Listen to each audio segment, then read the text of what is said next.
இயேசுவில் அன்புக்குரியவர்களே, இன்றைய நற்செய்தி வாசகத்தில் நான் உங்களோடு இருக்கிறேன், நீங்கள் அஞ்சாதீர்கள், துணிவோடு இருங்கள் என்கிறார் இயேசு. இன்றைய வாசகமானது கடவுள் நம்மோடு இருந்து நம்மை பாதுகாக்கின்றார் என்பதை தியானிக்க நமக்கு அழைப்பு விடுக்கின்றது.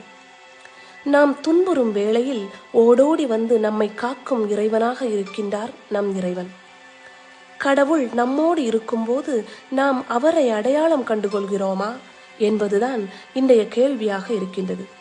ஆம் அன்பார்ந்தவர்களே, நாம் துன்பக் கடலில் அலைக்கழிக்கப்பட்டாலும் துன்புறுத்தப்பட்டாலும் நாம் அவருடன் இருப்பதால் நமக்கு எந்த தீங்கும் அணுகாது.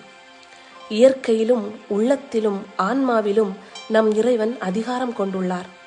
அவர் நம்மோடு இருப்பது போன்று இன்றைய தினத்தில் நாமும் அவரோடு இருக்க முயற்சி செய்வோம்.